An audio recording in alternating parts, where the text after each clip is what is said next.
Well, it's Wednesday, and you all know what that means. That means we got AEW Dynamite. As you know, we have Hook taking on Samoa Joe for the AEW World title. The Mogul Embassy defends their Ring of Honor six-man tag team titles against the Bullet Club Gold. We have other matches as well taking place. But first things first, we have the latest show by Baka Gaijin Friends with Volume 11. We have Shunma Katsumata, who is making his debut. He takes on he is going to be in a handicap match against Mad Dr. Yuiki and Mecha Mummy. So that's going to be a lot of fun. So we have other three matches taking place. Plus, we got some news updates to tell what the promotions are throwing out, what events, who's booked, what matches are set. We even have a very interesting signee in TNA right now, and I think all of you will be surprised or will be happy. And of course, we have some developments going around about the world of pro wrestling, what's been going on as well. So, let's get ready for another episode of the Deleted Wrestle Zone.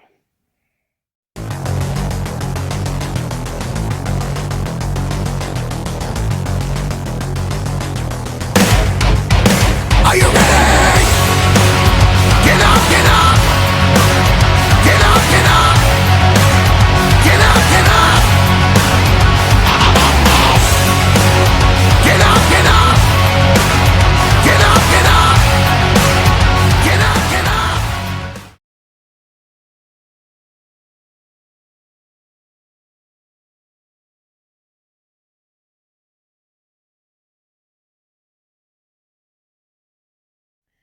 Welcome everybody to the Deleted Wrestle Zone, all things that is pro wrestling with AEW, NXT, New Japan Pro Wrestling, TNA, the National Wrestling Alliance, various promotions, wrestlers, matches, and championships. I am your host, J Rod here. So, if you are new to the channel, welcome. This is a channel where we do a lot of pro wrestling reviews from various promotions, not only here in the United States, but also in Japan, Mexico, Canada, Europe, the UK, anywhere in the world where pro wrestling is not as big, but it continues to grow. We also do discussion videos, talk about various topics such as the wrestlers themselves, the promotions, factions, storylines, whatever we want to talk about. We also do some more news updates. If I'm unable to put it on this particular episode, I can put it on a separate video by itself. And we also do some other cool stuff as well. So if you like what you see, please subscribe to us. So click on that subscribe button. You'll be getting a lot of daily reviews or some other cool stuff as well. But if you like this episode, please give us a like and click on that like button or leave us a nice comment in the description down below. Now, our very first review, this is another show produced by Chris Brooks, and this is the Baka Gaijin Friends, Volume 8. Now, our first match, we have Munetatsu Nakamura. He takes on Antonio Honda. Now, of course, when it comes to Antonio Honda, you know there's going to be a lot of comedy routine in his sticks. That's what he's been known for since the very beginning. So you wouldn't expect a whole lot coming from him. But, however, he did have some sort of doctor wearing a lab coat to help him out. I don't know what exactly was going on, but Nakamura could have beaten him, but if it wasn't for the fox that Antonio Honda does, he would have walked away with the win. But nope. Honda picked up the win by pinfall, and it was over right there. No, he actually won by chokehold. My bad. Got the wrong match. So he won by chokehold, and it was over right from there. Now, our next match, well, Masahiro Takanashi, if you guys know this, he loves to drink. So he drank his butt off, and he fell asleep. So they told him, give him 10 minutes. But apparently, a very unexpected visitor showed up, and that is Opanchio Ihashi, played by Gota Ihashi. Basically, Tanahashi played like he thinks he's living a nightmare. But however, he did get help from an unlikely friend, well, a friend of his that he knows he caught on. We're talking about Chris Brooks. So it became a bit of a 2-on-1 scenario. Now, you probably would say Chris Brooks has no business being there. Well, this is his show. He can do whatever he wants. So basically, There was a misfire by Chris, but it was Masa who was able to pick up the win with the schoolboy. One, two, three. It was done. Now, our next match, this was not a scheduled title match. Normally, they don't do no title matches at all. But however, Mao issued a challenge against his opponent, Kota Ibushi Koshi, for the SWF Hardcore title. Now, I don't know where that title is coming from or what promotion it's from. I'm going to presume it's from an independent promotion. But you ask yourselves if you ever seen any of these shows in in Baka Gaijin, how hardcore can you get? To be honest with you, you'd be surprised. But I was surprised that it worked. I didn't think it was possible, but it did. I was, wow, that was insane right from there.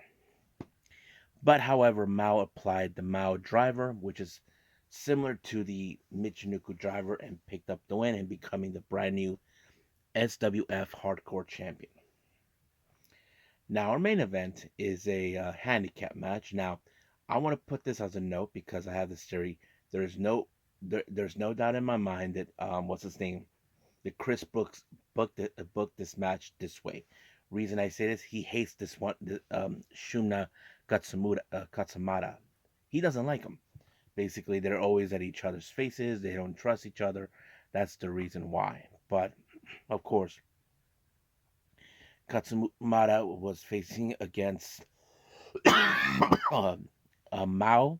No, face Mad Doctor Yuiki and Mecha Mummy. So basically, it became his specialty, a hardcore match. And of course, Katsumata is, well, he claims that he is the original innovator of bringing out the Legos, while Akane Fujita claims that she's the originator, but who cares who it is? I mean, I last time I saw them, those two were fighting over it. I just said they should just get a room and make out for that. So, but yeah, but it did play out, but it was a big splash by Katsumata to pick up the win when he pinned both competitors and he gave himself the win. I have to say it was a pretty good show, but of course, the only drawback is we did not see Balina Aki or May. As you know, May Suga and Balina are with Emi Sakura. We're in Balina Aki's home country, India. But we'll see them soon enough. But if you guys want to see the show, go to their YouTube channel. Now, if you guys never seen their shows, start with Volume 1 and work your way. So that's what I would do. I think that's pretty much it right now with Baka Gaijin Friends. Let's move on with AEW Dynamite.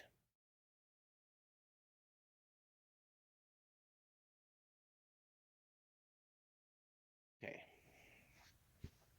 AEW Dynamite opened up with the TNT title, Dustin Rhodes taking on Christian Cage. Now, Christian Cage, as you know, last week got into his face, decided to say things about his dad, but of course, this was a title that we know that Dustin Rhodes has already chased, but unable to, of course, obtain it. However, of course, in this match, Dustin Rhodes needs to be more careful with Nick Wayne being on the other side, so it's kill switch. But of course, there was the moment where we saw Nick Wayne got himself with the Canadian Destroyer, just like that. But however, it only took two kill switches by Christian Cage to pick up the win. And of course, before the start of the second kill switch, Dustin actually flipped him off and Christian Cage pinned him. I don't know if he has respect for the guy, but sooner or later, Christian will have to lose that belt at some point. But we will see when that day comes.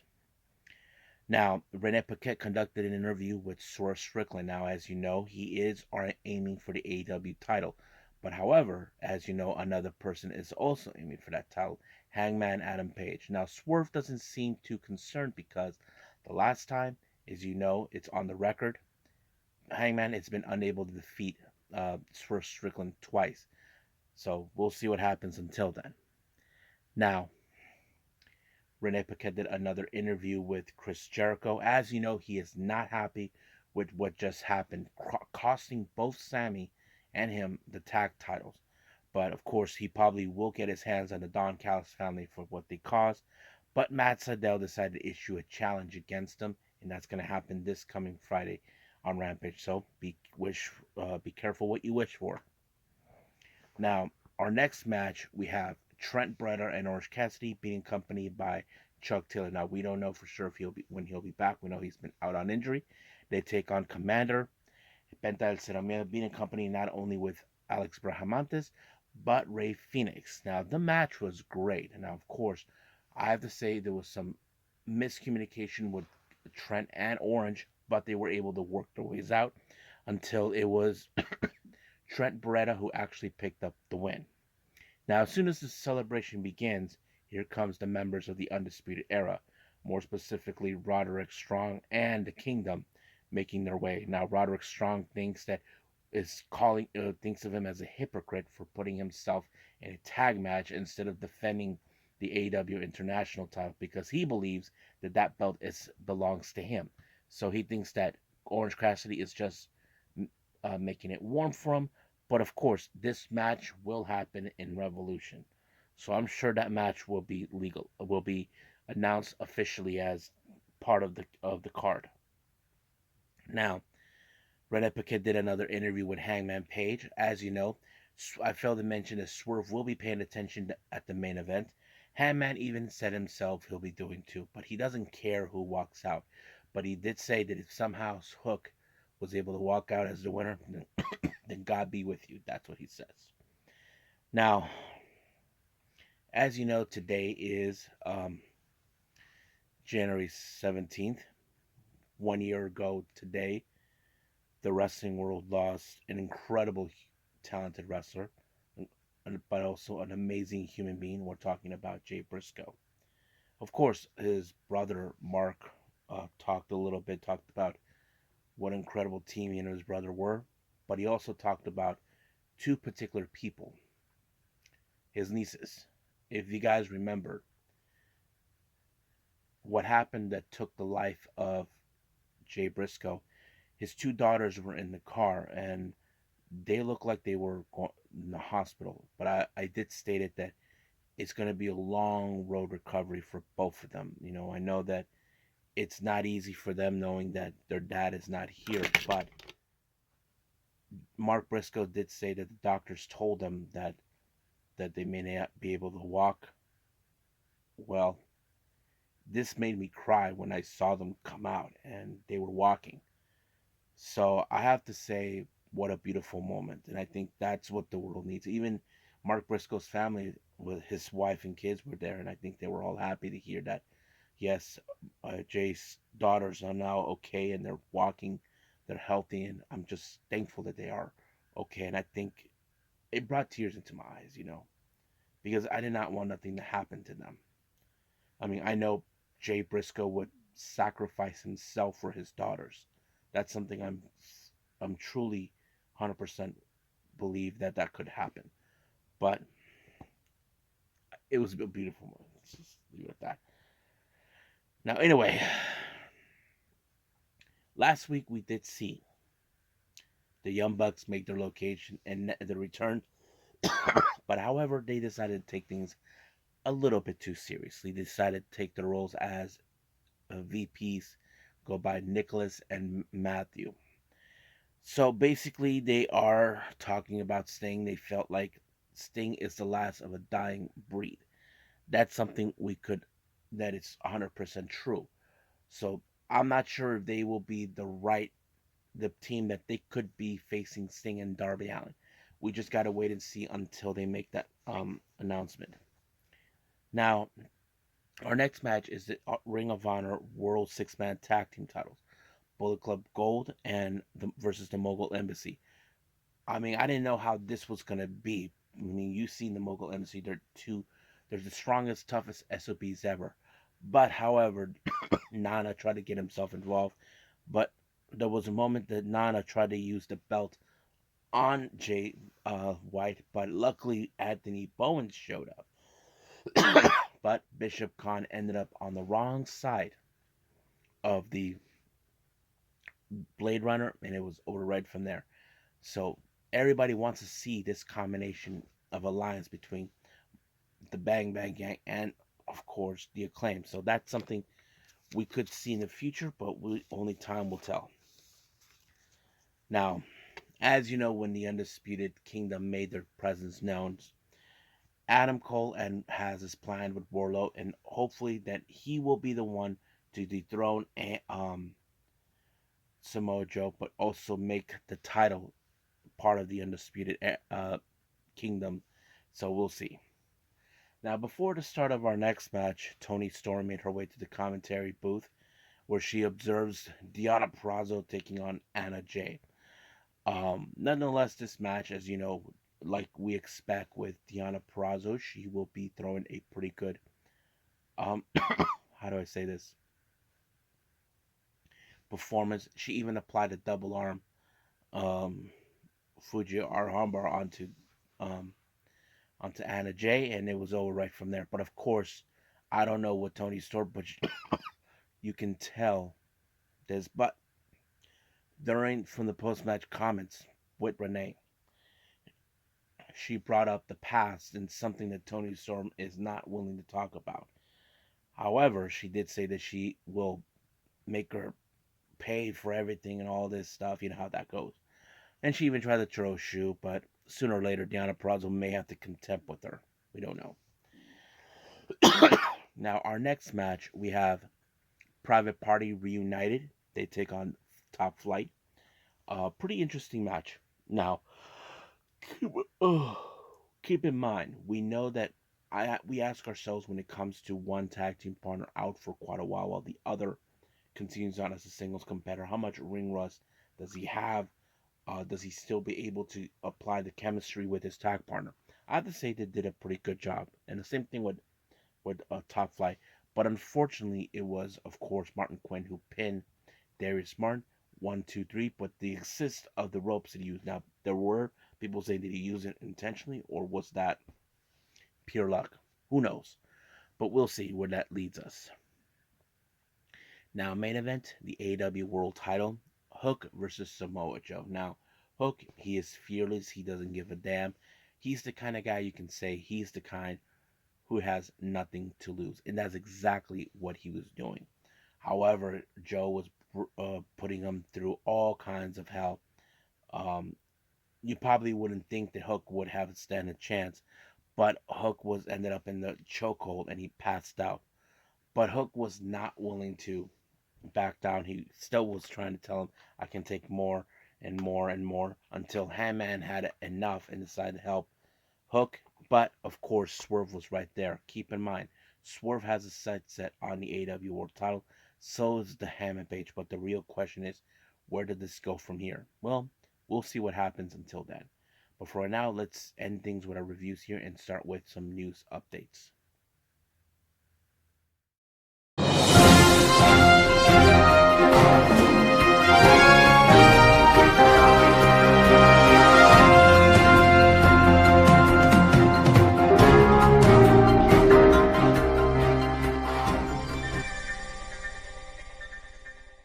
Okay, so welcome to our news update. So let's begin with updates on the promotions themselves. First one, we have Wrestling Revolver, as you know, for their next month show on February. What a show! They announced that Mike Bailey will be go to toe to toe with Elijah, formerly known as Elias. I'm looking forward to seeing that match. Now, West Coast Pro has announced for their LA show on the 18th of February under the bridge. Jacob Fatu makes his return, and they haven't announced whose opponent just yet. DDT Pro Wrestling has announced for their next month show on the 23rd the KOD 10-man tag team titles will be on the line.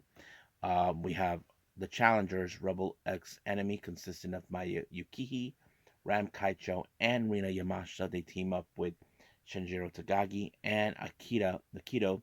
They take on Mecha Masada, Takeshi Masada, Antonio Honda, Masahiro Takanashi, and Chris Brooks. So we'll see how that turns up. Now, House of Glory announced for the Reckoning event on March 2nd. Alex Shelley makes his return. I'm sure everybody's excited for that one. Now, for the collaboration between West Coast Pro and Marvelous Coast that takes place on the 23rd of March, they announced a meet and greet for that particular show. Dump Matsumoto, she'll be there. As you know, I mentioned that Medusa will be there, so is Bold Nakano. Now, Chaos Lucha Libre announced for their 39th anniversary show. There was some changes made in one of their matches. Di Manico will be teaming up with Perio Jr. They take on Festos Jr. and a mystery partner. Now, finally, Prestige Wrestling has announced for a brand new show in April, and that is, of course, Roseland 8, which is going to be their 7th anniversary at the Roseland Theater in Portland, Oregon. And this one will take place on the 14th of April.